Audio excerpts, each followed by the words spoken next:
Olá, caríssimos vestibulandos, tudo bem? Bem-vindos à nossa aula número 3 sobre Antiguidade Oriental. Nós vamos nessa aula falar sobre a civilização, ou melhor, as civilizações mesopotâmicas, tá certo? E é claro, antes de mais nada, peço que você curta esse vídeo, compartilhe, ajude o canal a ficar mais forte, ok? Aproveite as dicas para os vestibulares tradicionais e, é claro, para o Exame Nacional do Ensino Médio, ok? Solta a vinheta!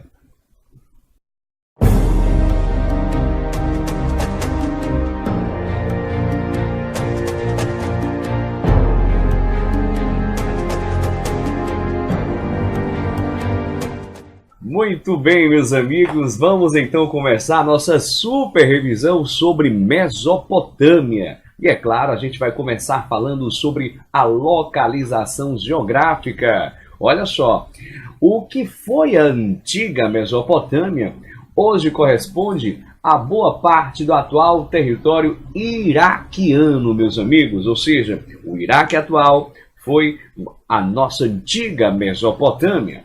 Um detalhe muito importante que eu tenho que falar para vocês é que o território mesopotâmico ele não possuía barreiras naturais. Olha só que interessante.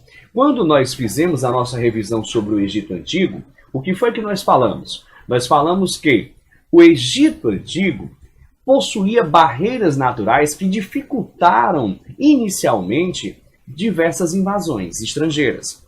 Já o território da Mesopotâmia não contava com essas barreiras naturais. E detalhe, um território cortado por dois grandes rios, que é o rio Tigre e o rio Eufrates, o qual trazia ao longo desses rios áreas extremamente férteis. Ou seja, a falta dessas barreiras naturais fez com que esse território ele fosse palco de constantes invasões. É por isso que quando nós vamos estudar a Mesopotâmia Antiga, na verdade nós estudamos a história das civilizações, ou melhor, dos povos que dominaram a Mesopotâmia. E foram ao todo 5 grandes povos. A gente vai falar nos Sumérios, nos Acádios, nos Amoritas, nos Assírios e nos Caldeus, ok? Então, olha só, fica a dica. Devido aos grandes rios Tigre e Eufrates, a área da Mesopotâmia era uma área extremamente fértil, tá certo? Ao longo desses rios, uma vez que esses rios possuíam aí umas enchentes irregulares, é um outro detalhe extremamente importante aí sobre a Mesopotâmia Antiga, ok? E como eu falei, vários povos dominando a Mesopotâmia, tranquilo? Olhando aqui no mapa, a gente percebe justamente que o que foi a antiga Mesopotâmia pega boa parte do que é o território iraquiano e ainda pega ali parte do que é hoje a Síria, o Irã, tranquilo? Essa é uma região aproximada da Mesopotâmia. Tranquilo, meus amigos? E atenção, olha, da mesma forma que quando nós falamos do Egito Antigo, foi impossível não falar do Nilo, ao falar na Mesopotâmia, é impossível a gente não falar nesses 2 grandes rios que cortam a Mesopotâmia. Inclusive a palavra Mesopotâmia significa entre rios. E eu estou falando de quais rios? O rio Tigre e o rio Eufrates. Beleza, moçada? Olha só, o primeiro povo que chegou na Mesopotâmia foram os Sumérios. E atenção para os Sumérios. Esse povo foi de suma importância, até porque foi justamente os Sumérios quem construiu a base cultural da Mesopotâmia. Isso quer dizer o quê? Isso quer dizer que os outros povos que vieram depois dos Sumérios acabaram assimilando a cultura desenvolvida por eles, os Sumérios. Eles se organizavam politicamente em cidades-estados. E é claro, meu aluno, eu digo a você, não esqueça, cidade-estado é toda cidade autônoma, independente, com seu próprio governante, com suas próprias leis. Um detalhe crucial é que os sumérios, eles acabaram desenvolvendo uma das primeiras formas de escrita da humanidade, a famosa escrita cuneiforme, feita em blocos de argila, como você vê nesta imagem em tela. Tranquilo? Um detalhe importante que acabou levando os sumérios à decadência foi a constante briga entre essas cidades-estados. Essas disputas acabaram fazendo com que os sumérios enfraquecessem e, é claro, um outro povo que chegou à Mesopotâmia acabou encontrando facilidade de dominar as cidades sumerianas. Eu me refiro a qual povo? Me refiro aos acádios. E para os acádios, gente, duas considerações importantes. Primeiro, que um dos seus principais governantes foi o famoso rei Sargão I, rei dos quatro cantos do mundo, ele que dominou as cidades sumerianas, praticamente, né, se autoproclamou o rei dos quatro cantos do mundo. E é claro que os acádios, eles tiveram uma curta duração aí na Mesopotâmia, porque logo em seguida vieram os amoritas.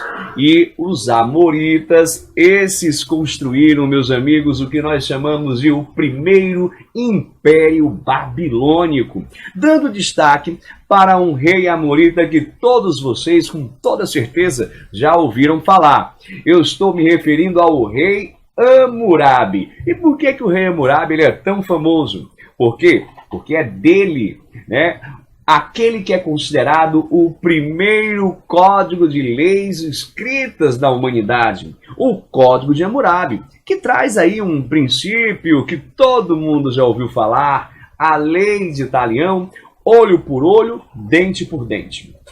Um detalhe sobre o Código de Hammurabi.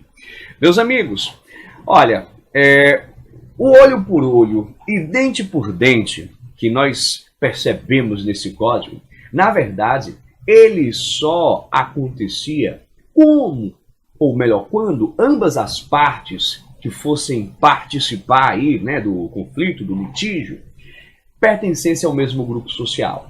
Ou seja, só era olho por olho, dente por dente, se ambas as partes que estivessem em disputa fossem do mesmo grupo social, tá certo? Se fossem de grupos diferentes, não era olho por olho, dente por dente. Vou citar aqui um exemplo, né? O famoso exemplo, né, do construtor da casa. Olha, se um construtor constrói a casa desaba e mata o dono da casa, o que deve acontecer com esse construtor? Ele deve morrer. Se o construtor constrói a casa desaba e mata o filho do dono da casa, o que deve acontecer com o filho do construtor? Deve morrer. Agora, já imagina, se o construtor constrói a casa desaba e mata apenas um escravo do dono da casa, gente, o construtor deverá pagar apenas uma indenização ao dono da casa. Ou seja, é importante ressaltar que o Código de Hammurabi, ele levava em consideração a condição social das partes envolvidas. Só era olho por olho, dente por dente, se ambas as classes pertencessem ao mesmo grupo social. Beleza? Então, fica a dica aí, pessoal. Olha, depois do rei Hammurabi, os outros reis amoritas não conseguiram manter a estrutura do império. E é claro, né, com a chegada de outros povos que foram, né, adentrando a Mesopotâmia, nós vamos ter aí a queda deste império. Detalhe importante, eu vou falar agora dos famosos assírios, um outro povo que dominou a Mesopotâmia.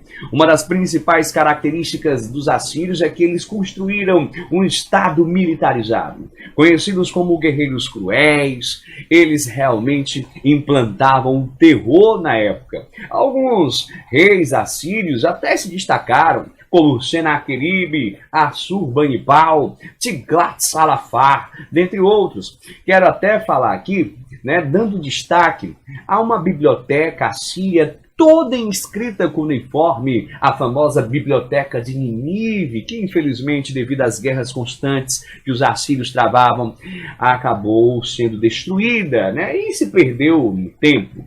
É importante lembrar aqui também que os assírios eles acabam sucumbindo, né, a partir da conquista que um outro povo que chegou na Mesopotâmia fez. Eu me refiro aos caldeus, que dominaram a Mesopotâmia. E agora a gente fala deles, os caldeus. Pessoal, os caldeus fundaram aquele que ficou conhecido como o Segundo Império Babilônico. Vamos dar destaque aqui a 2 governantes caldeus que se destacaram na história, como Nabopolassar e o famoso Nabucodonosor. É interessante que a gente lembre, uma vez que o Segundo Império Babilônico participou do domínio lá em Jerusalém, inclusive levando parte do povo hebreu cativo para a Babilônia, um episódio conhecido como o cativeiro judeu na Babilônia. Gente, é importante a gente também finalizar aqui sobre os caldeus, falando que este Segundo Império Babilônico acabou sucumbindo à dominação dos persas, aí depois vieram os macedônicos e por último os romanos que dominaram toda a região, tá certo? Então, repito aqui a vocês, quando a gente vai estudar a Mesopotâmia, nós estudamos a história dos povos que dominaram a Mesopotâmia. Tranquilo? Bom, falando sobre política, nós observamos que na Mesopotâmia havia uma teocracia, ou seja, uma forte ligação entre política e religião. Tá bom? Agora com um detalhe. A teocracia na Mesopotâmia era diferente da teocracia lá no Egito Antigo. No Egito, o governante, ele era considerado um deus vivo na terra. Aqui na Mesopotâmia, não. Esses governantes, eles governavam pela vontade dos deuses. Bom, com relação à sociedade, a sociedade mesopotâmica também rigidamente estratificada, bem dividida, pessoal. Com relação à religião, religião politeísta. E olha que interessante, pessoal. Eles desenvolveram estudos que acabaram resultando no surgimento da astrologia. E é importante diferenciarmos astrologia de astronomia. Astronomia é bom, ciência. A astrologia, não. A astrologia é o estudo dos astros com a intenção de prever o futuro. E esse estudo foi feito inicialmente pelos mesopotâmicos e depois os gregos, impressionados com isso, aprimoraram. Inclusive daí é que nós vamos ter o surgimento dos famosos signos do zodíaco, horóscopo e por aí vai. Tranquilo? Com relação, meus amigos, à arquitetura, um destaque às grandes torres construídas pelos mesopotâmicos. Eu me refiro aos zigurates. Os zigurates, inclusive um zigurate muito famoso na história, é a incrível Torre de Babel. Gente, uma civilização realmente impressionante. Com relação às ciências, destaque para o desenvolvimento da medicina, desenvolvimento da matemática, da própria astronomia. Gente, essas informações, elas são cruciais a respeito desta civilização, a civilização mesopotâmica, ou, como muitos historiadores gostam de salientar, as civilizações mesopotâmicas. Tranquilo? Eu espero que essas dicas te ajudem a fazer uma boa prova e a resolver o máximo de questões possíveis, tá ok? Se, é claro, você quiser aprofundar um pouco mais, manda aí uma mensagem que eu indico uma bibliografia bacana para você ter informações cruciais para o teu exame nacional do ensino médio e para os teus vestibulares. Valeu, forte abraço, até o próximo encontro. Até mais. El de Camero.